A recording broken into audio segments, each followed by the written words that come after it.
Good morning, everyone. It is a pleasure to be here. My name is Levania Santoso. I'm from C4ICRAF, and I will be your moderator in this session. It's titled, Learning from REDD from the Next Decade of Forest Action. We will distill key lessons from a decade of REDD implementation to guide the next phase of forest action, policy, and finance. Our speakers will be presenting research finding of C4ICRAF Global Comparative Study on REDD, insight emerging from science-based evidence, and hearing from Indonesia policy perspective. We will also have you audience to respond through Slido questions after the presentations. So without further ado, I would like to invite our speakers, Dr. Martius, Professor Ariel Angelsen, and also Dr. Hans Smith. And we will also have our online speaker, Dr. Beria Leimona, and also Dr. Joko Triharyanto online with us.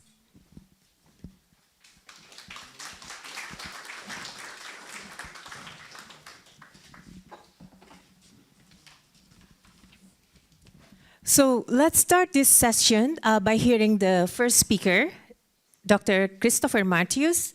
He is advisor, senior advisor of C4ICRAF Climate Change, Energy and Low Carbon Development Team. Okay. Everybody of us will speak 6 minutes. In 1 minute, 7 hectares of forests are cut globally. So we better speak faster in order to avoid more damage to forests. Yes. Thank you. So this is a real highly condensed presentation in 6 minutes about what we did in the last 15 years on REDD+. And you see some names here. We have a pretty much male-dominated panel, maybe compensating the last panel, but it was not our intention, but we had several people who wanted to be here who couldn't come either due to health reasons or visa issues. So, but the names are here, and so this is the group that has been working on this for some time now. Okay, so we undertook a comparative study on REDD+ starting in 2009 and still going on, and this event is part of this exercise. 22 countries were studied. We produced 1,300 publications, so at the end of the session there will be a test. We did a lot of engagement, policy support work, and I think we are proud of our approach that we develop all the knowledge, all the learning and training materials jointly with partners in the countries. Currently we work on 4 countries, so we haven't been working on the 22 countries all the time in all comparisons, but basically addressing REDD architecture questions, policy diagnostics, forest finance, and carbon markets coming out of this now. Benefit sharing mechanisms, so if you pay for forests to keep standing, who gets the money, who gets how much of the money, and so on. Social environmental safeguards, and then, of course, indigenous peoples and local communities as subjects. So this is real quick rundown on the study.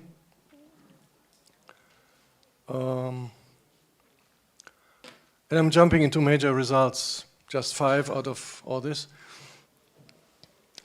So first, the good news. The number of countries with good to very good forest monitoring capacity, and that is both remote sensing and also national forest inventories, doubled from 2005 to 2020. So there were like 55 countries doing one of these things in the beginning, and then there are around 100 countries at the end of this period.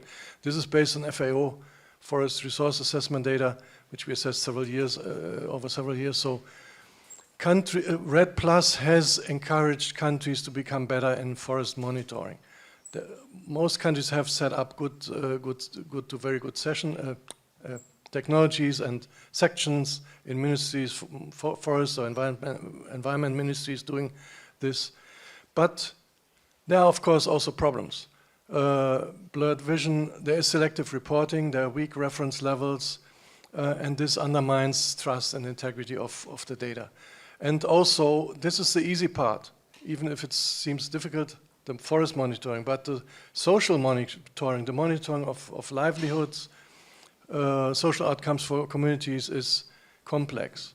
We see methodological problems coming up even in the question whether you compare villages or households with each other in treatment versus non-treatments, and so it is it's very complex question, and it's very important to get things right there, and that's maybe one reason why we have less good understanding of the social benefits of REDD+ than on the forest benefits. Another result is that many key elements are actually omitted from the REDD design as a framework, either on purpose or because there was an attempt to not give countries not impinge too much on country sovereignty, but this is then firing back because it leads to difficulties in designing or defining what are the donor commitments actually, what is benefit sharing, where does it go, the safeguards are vaguely defined, so all these things are complicating the success of the story. Then with all the mechanisms, all coordination and technical advice, at the end you have to overcome very often, and it has been said in the other sessions this morning before, entrenched power imbalances and conflicts of interest. And these are strong, and they impede progress even if there is on paper or in a meeting, everybody is happy talking to each other, but then behind the scenes the interests loom and take the day away. So we have to be aware of that, and we have to deal with this problem more than we have been dealing, and more than just looking at processes. Finally, without recognition and fair participation of those people working on REDD+ on the ground, actually securing forests against adversities, this is really vital and is a problem that needs to be recognized by everybody. It's not an add-on. It's important. We see it very often that decisions are being made in capitals of countries, but they hardly get down to the villages or to the places on the ground, and those people are not asked and don't have a say. So it has to change.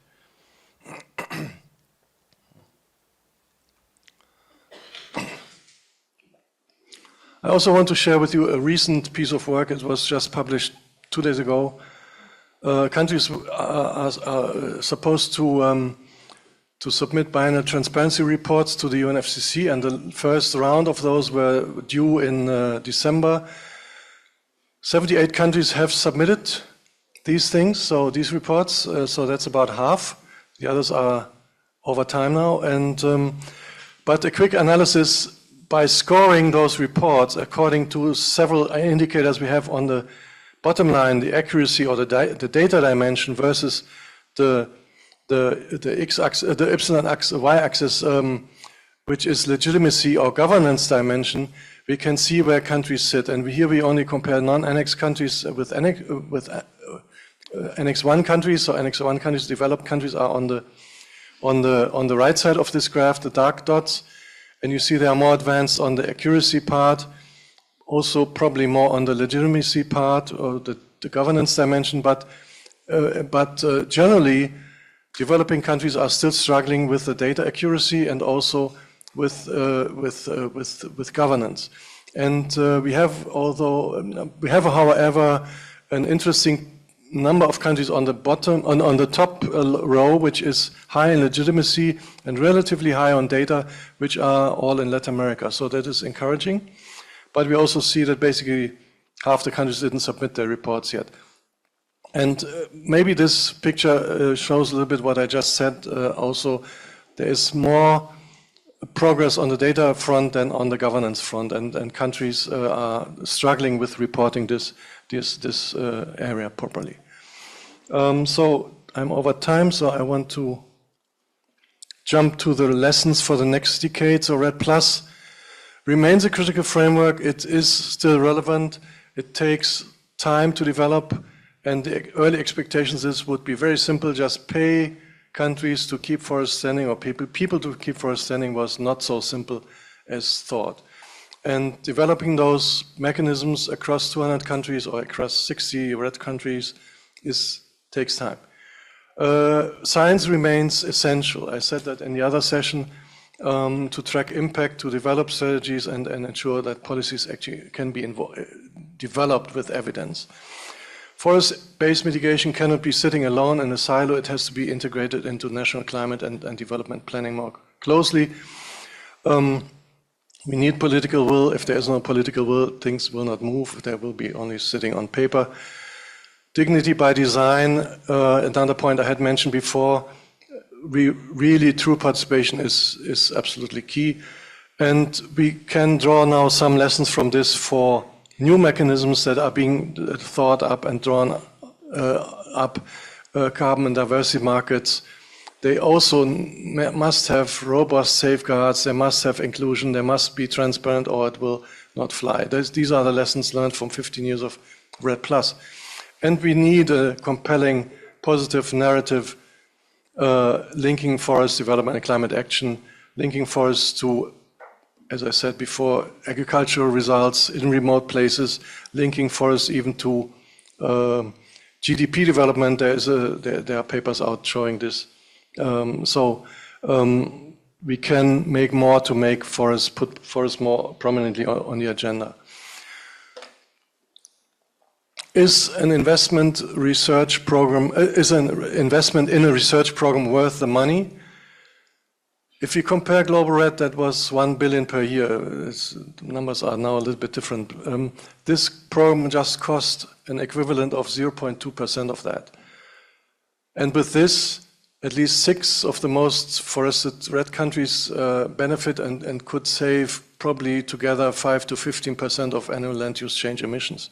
So if you get 15% out of this small investment, which probably made these programs a little bit more efficient and a little bit more effective, then we could say there is some benefit to be had from continued research. And so this is just to underpin the point that evidence, scientifically generated evidence, is a motor to move these things forward. Thank you very much.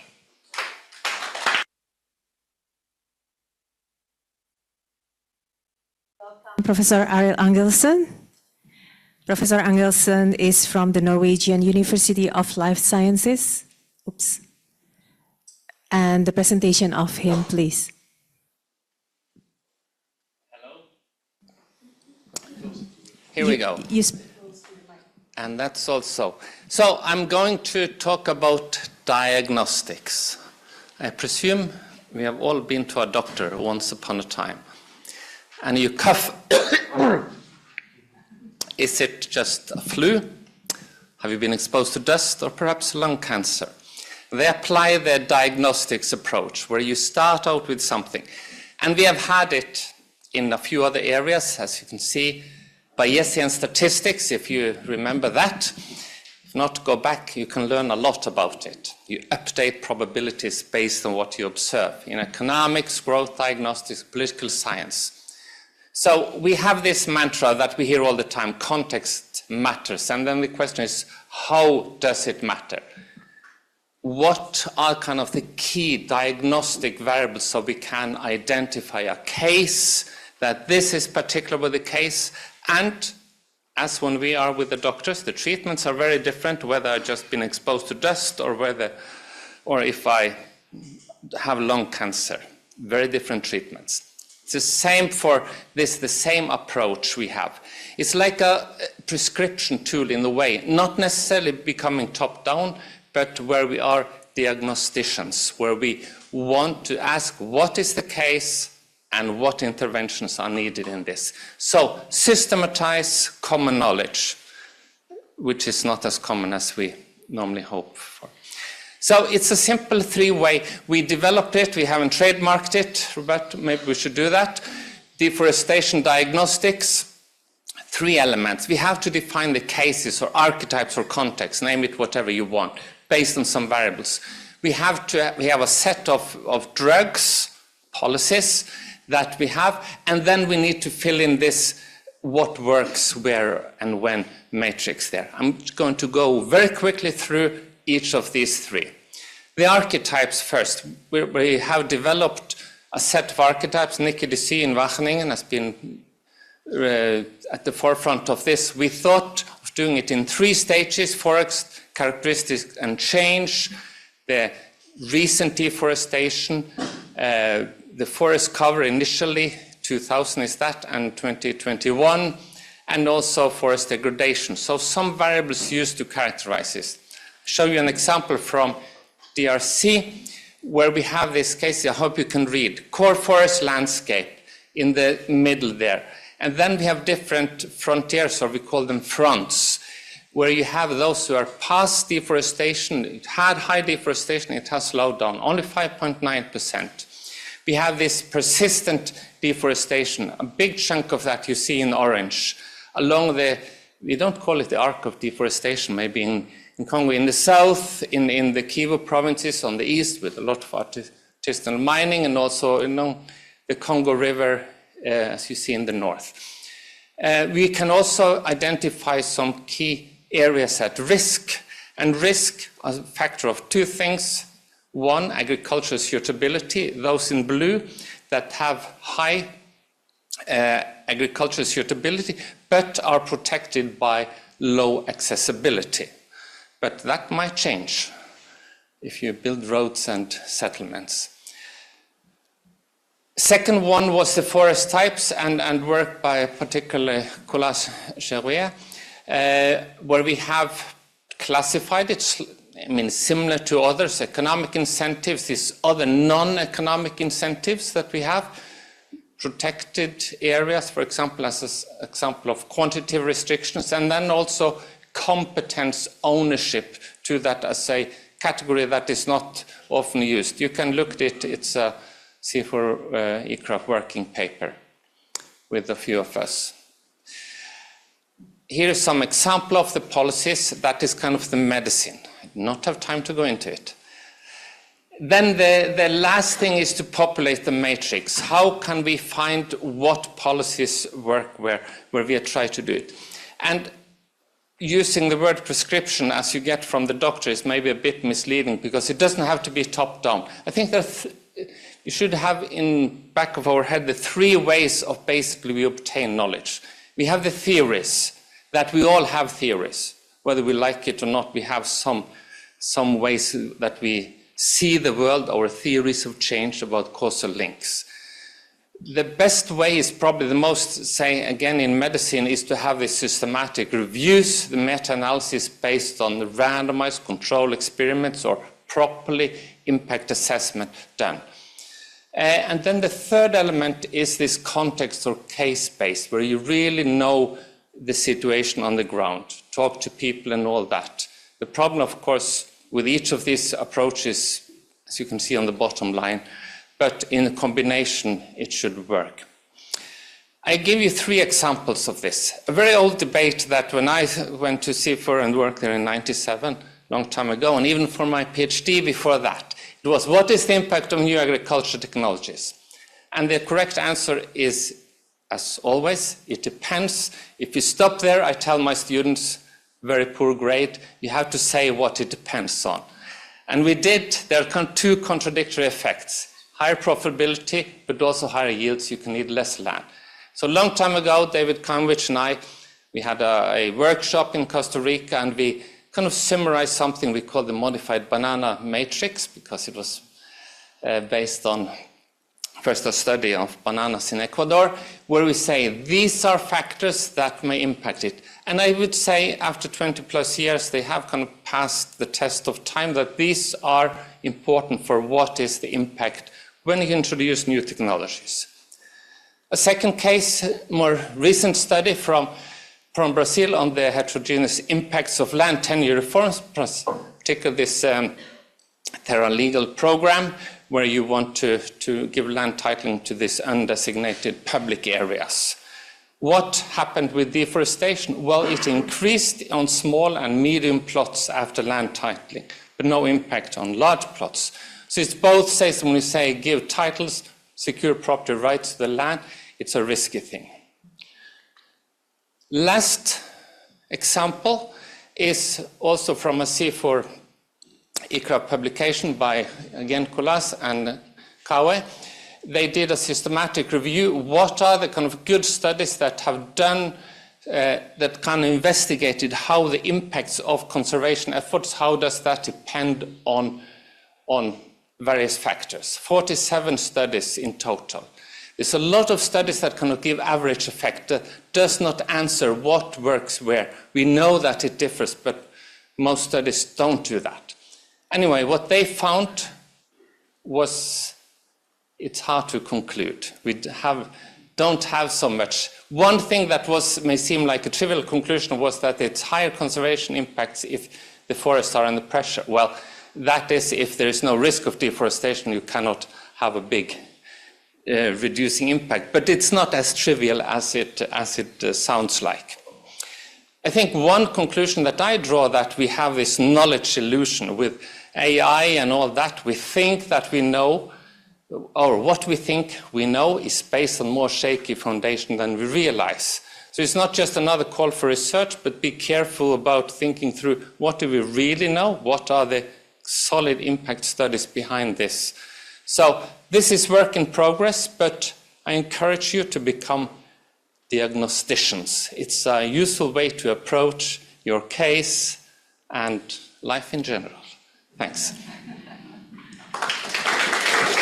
Thank you, Ariel.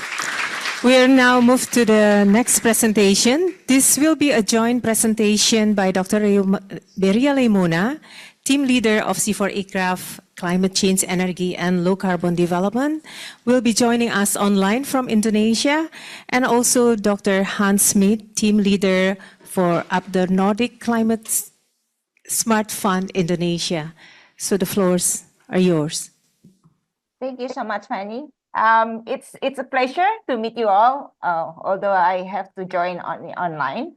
So here I would like to have a hybrid presentations together with Hans from Arbeler Nordic. Our topic today is unlocking the climate finance, and provide you with some examples how the global finance can provide some impacts at the local level, as well as contribute into the livelihoods of our local community. For the next slide, please.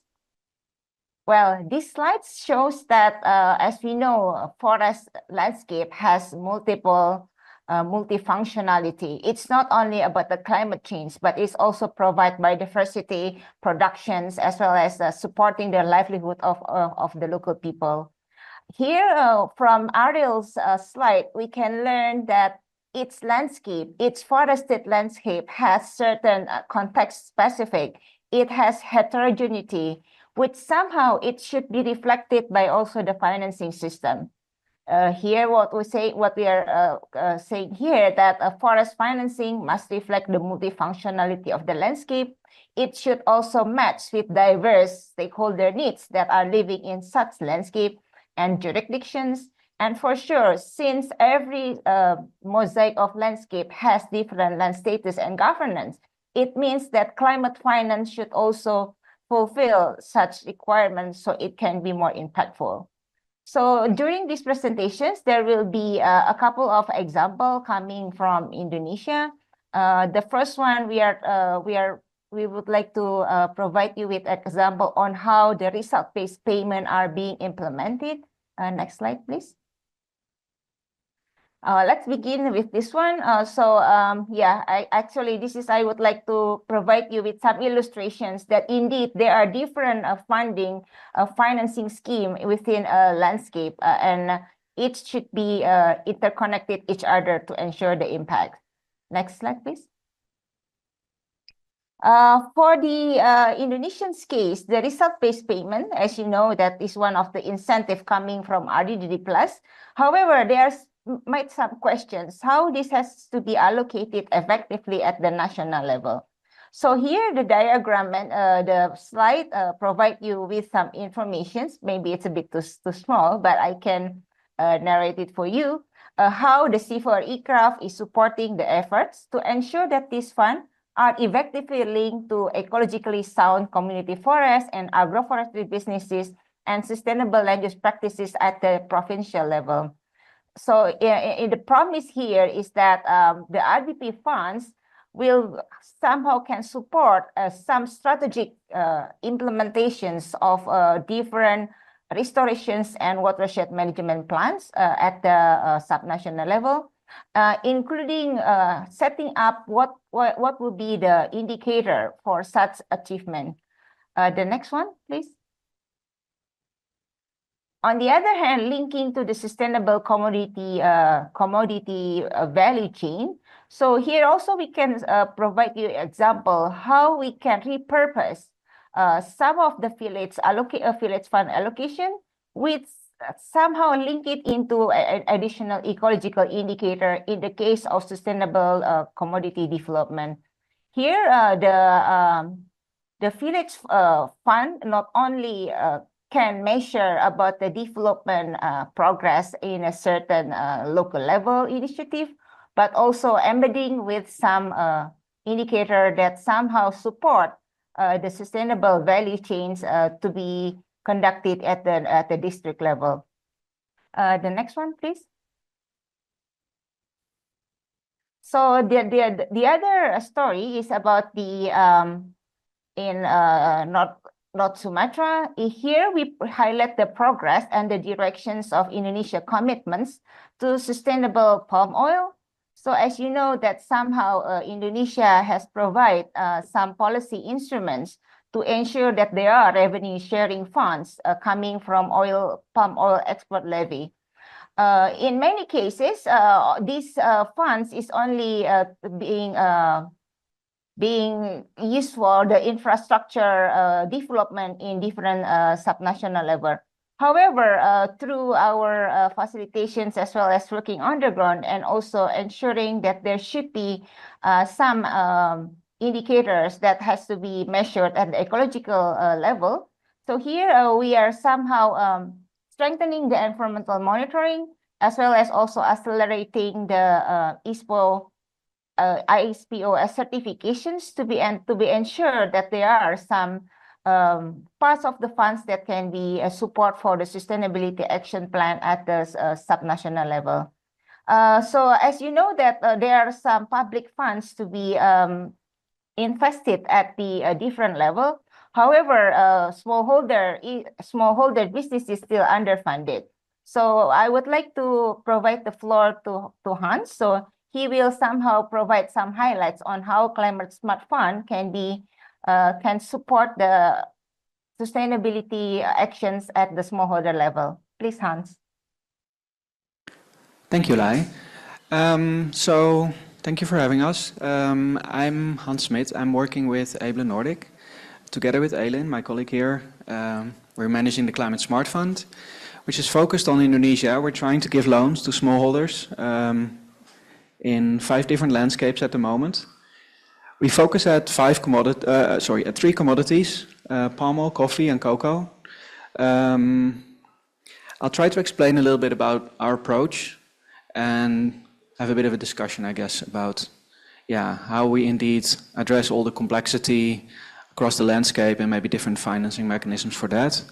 I think we are starting to come up with a model. So this project has been funded by NICFI, for which we're very grateful, and we're now at the stage where we're going to fundraise for this fund. And I'll show also an example of how we present this fund to investors that may be helpful for you.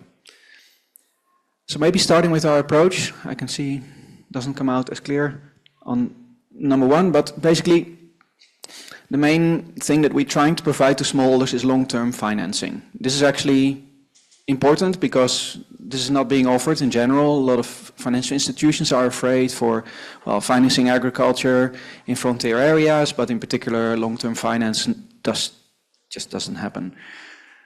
Of course, just providing loans to these farmers is not going to stop deforestation, so a lot of things need to happen to make sure that indeed we are contributing to reduce deforestation here. One of the key things that we always start with is trainings on agriculture, improving productivity, but also improving sustainability of existing practices. which should lead actually to sustainability certification. There are a number of examples. So this can really help farmers to basically have a bit of a longer term vision, but also understand where they're lacking and why sustainability is important.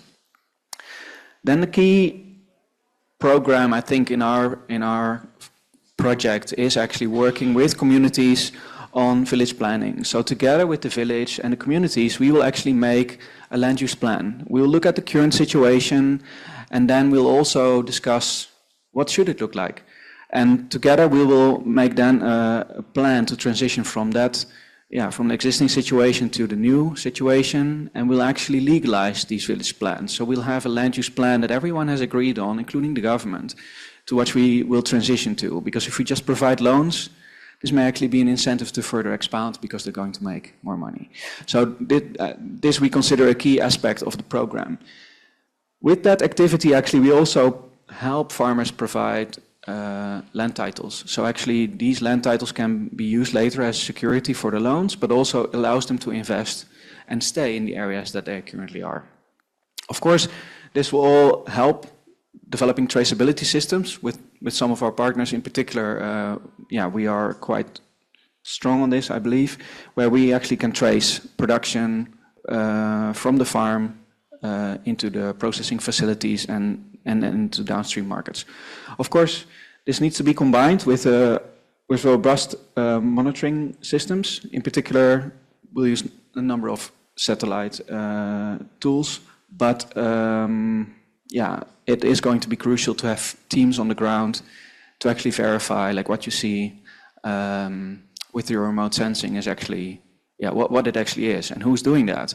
So we will link that back to the village planning activities, and when we see violations of this agreement, we will feed that back to authorities and our partners to either, not buy from them again, but also to take action from the government side on like this illegal expansion. So with our friends and partners in C4 ICRAF, we're actually also discussing more how can we develop also business models for more agricultural, agroforestry production systems. And what also is going to be important, how can we also get finance and maybe blend that finance on keeping forests standing. So in our village planning projects, for example, we have identified a number of areas that are going to be lost. Forests are going to be lost because of development. But with the new village plans, we can stop that from happening. Also, we identified 40,000 hectares of restoration areas in one of the sites. So there should be a lot of opportunities here to also attract finance for that, and we're currently trying to do that. This is just a bit of an example how we try to get investors interested in our fund. So we basically have targets towards deforestation, reducing greenhouse gas emissions, which of course we'll quantify per landscape. But it's also very important that we have social progress. So for the farmers, they also need to have a very clear incentive to join our program. So in general, actually productivity increases significantly. And will really help them work together as a group. And at the village level, we facilitate the instigation of institutions that actually can help them govern their lands, but also make sure they produce quality products. So when we go to investors, we also need to be aware that different investors have appetites for different types of risks. So here we show, for example, different kind of returns for different investors. So I think it's also really important when you try to design a blended solution that you keep in mind that there are different investors. For example, governments that just provide grant funding, they may not need the money back. So in this case, they don't need to have yield. Some, like for example, pension funds need to get the money back, obviously, but they can take lower yields, but they also need to take lower risks. And there are some that can take more risk, but also will need a higher return. So these are just some ideas on that. But we are actually using this. So some of the key messages that we came up with lay on what we believe is important. We think it's quite important to build like practical cases from the ground up. So having landscapes and understanding the landscape in detail, what's happening there, and then aligning that with local initiatives. And in particular, I think it's really critical to work with local governments as well. They have their own plans, and in the end, if you want to have these things enforced, you will need their support. And if it's done outside their purview, then it's unlikely they'll support that. So it's therefore very important that you plan holistically. We need to not just think about our own objectives, but look across the landscape, what the incentives are, and see how we can unlock these co-benefits from both intensive agriculture as well as forest protection and restoration. So time is up, I see. I think we'll keep it at this. Thank you for your attention. Thank you, Hans and Lei. We will skip Slido questions because of the time constraint. So I would like to welcome Dr. Joko Triharyanto. Pak Joko is Executive Director of Indonesia Environmental Fund Management Agency under the Ministry of Finance. He will talk about Indonesia policy perspective. So Pak Joko, the time is yours. Yeah, first of all, thank you, Ibu Berry Lemona, because you are very well to promote our product actually. So this is like a non-cost promotion from us, And then the second, perhaps if we look from the promotion from Ibu Berry Lemona, particularly under the some issue on the result-based payment that my institution, Indonesia Environment Fund, is quite extensive and also managed from many MDPs or bilateral like Norway, and also result-based payment from Green Climate Fund. Perhaps the a very urgent and a very critical issue is how to enhance the price of result-based payment itself. Because if we know currently the position is still on the basis pricing, still on the small pricing, only $5. And then if I ask to Ibu Berry, perhaps with the $5, perhaps you can also buy some coffee in Starbucks. It means that our carbon credit is similar with Starbucks. That's from the developing country perspective. How if the developed country also thinking the better position from us to bargain the basic pricing of carbon credit, because we know that the developed country always asking us to setting the best tracking to evaluate the integrity, high carbon, and also any particular technical aspect. But at the same time, why buyers only valuing our carbon credit similar with the pricing of coffee of Starbucks? So this is our concern, And the second things, we really concerned with Hans' mechanism, So better if we also align our product. It means that from my institution, actually, like I mentioned before, we can blend it. We can produce, we call it creative financing or innovative financial scheme, because we have some flexibility that we can collect money from any particular resource, from the international. At the same time, we can also collect money from the domestic. And then from this particular blended finance, perhaps we can provide very integrated financial mechanism from the downstream mechanism until the upstream mechanism. So we can blend it our money from state budget as a basic investment, and then blend it with the facility, like a de-risking facility from philanthropies, and a guarantee facility, insurance facility from foundation, and then also invite like a grant performance from donors and also other Nordic perhaps, and then we can provide a beyond business as usual financial mechanism. And this is quite interesting, that we can create a many creative financing, because as I mentioned before, that from the government of Indonesia, we try to put the best services, yeah, from the Indonesian Environment Fund, the best services to all those beneficiaries, including the indigenous people and also local community. That's my comment, Ibu Moderator. Thank you. And now we would like to come to the end of the session, but before that, I will allow all its speakers to give their take-home message. It is 30 seconds from each of you, but here I would like to convey three trigger questions. First, forest carbon investor do not want to invest in REDD because of difficulties in providing its additionality, and in carbon market, forest carbon credit price of REDD is the lowest. So what is the point to do this? Second question, is it related to the jurisdictional REDD Plus, which is promoted as innovative and useful, yet still lack of method to prove its additionality that's still undeveloped for REDD project. So what needs to be done? And the last questions. Some people said REDD is underfunded, and we heard about that. How can we comprehensively capture the full costs from government, businesses, etc.? What have we learned? So I would like to invite you to give your take-home message coming out from these three questions. Who would like to take first? Ariel?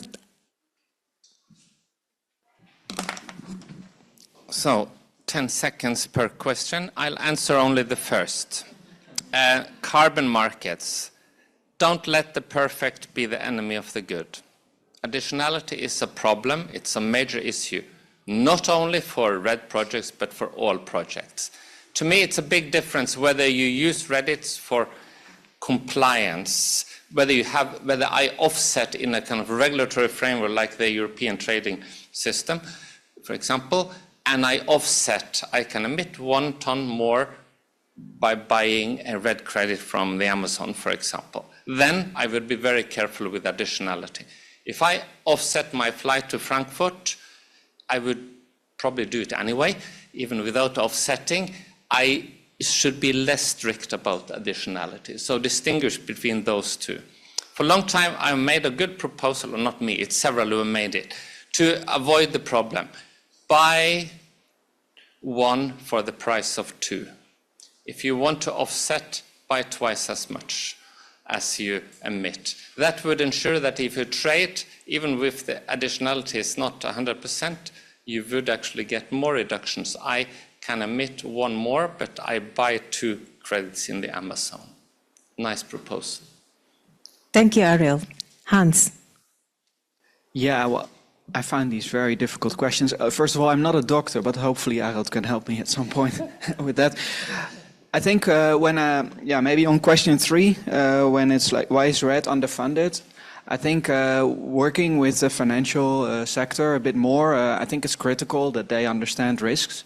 And those, you need to quantify this as much as possible, which sometimes is always going to be very complicated. But also that, the group or organization that will propose something, they will try to take some responsibility or make some commitments towards clear goals that then payments can be against. So there's some confidence from the sector also that this is actually going to happen because they want their money back with interest, and that's challenging. Thank you. Christopher? Yes, I think we need to recognize this more as a process. As Ariel said, if we only go for the perfect, we'll never be ready to get somewhere to start with. And I mean, of course, we need better baselines, more reliable baselines. We need better monitoring, participatory monitoring in some cases, but also simply better data. And we need independent verification. And the fact that prices are low and that the recognition is low because there were some very critical assessments in the last 2 years of REDD Plus results, and and that gives it a bad press. But actually, this is part of the process of the independent verification process, where people say, you have to do better, and the verifiers have taken this on and trying to develop better protocols. So I think it's a process. This is a complex system. It's not as easy as we thought in the beginning, and but it needs to be put together, and that takes some time and some involvement and some commitment, and we need to work on this. Thank you. I would like to invite Pak Joko to give his take-home message. Yeah, so my key takeaway as a final closing, yeah, I think we need a better bargaining from the natural-based solution country like Indonesia and also others with the buyers. Yeah, we know that now we are agreed to promote, yeah, particularly from the Indonesian side, that we have agreed to promote implementation of carbon market, implementation of carbon trading. But at the same time, we think that from the government perspective, yeah, because carbon is under the authority of the government, so better if we discuss on the better position on the same balancing position, yeah, so we can produce a very attractive and also very a dynamic market, yeah, both sides from the international as well as from the domestic. Thank you. Thank you. And last but not least, Lei. Thank you, Fanny. So this reminds me to the common but differentiated responsibility. So we have private sector, Hans, Lin there, Abdul Nordic, Pak Joko coming from the government, from the national government, and us from the C4E-Craft. So what I could say here that as C4E-Craft, where we are working on the strengthening the evidence base, as Ariel mentions, that we are living in a very complex world where science can become one of the power to facilitate the interlink and also solving complex situations for managing the landscape as well as for allocating the financing efficiently and effectively.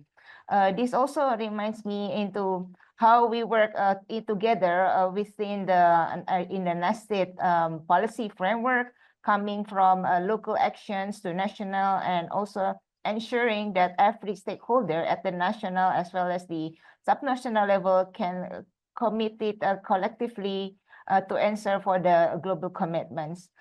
So hopefully by having such rich cross-learning together with other stakeholders, we can also support the connections between these inclusive green economies, advancing the resilience, as well as caring for the rights and livelihoods of IPLC, the indigenous people and local community. Because for me, every steps of that we will take under these climate actions shouldn't forget about the impacts, especially how to ensure people on the ground are living healthy in a good well-being, as well as more trees on the landscape, reforesting, and also reductions the deforestation. That would be so many homeworks together. But again, it's our common responsibility with also different roles and different homework to do. That's for me, Fanny. Thank you. Thank you. Thank you, everyone. Thank you, speakers. With those message and homework that we all have, I thank you for your participation and officially close this session. Thank you.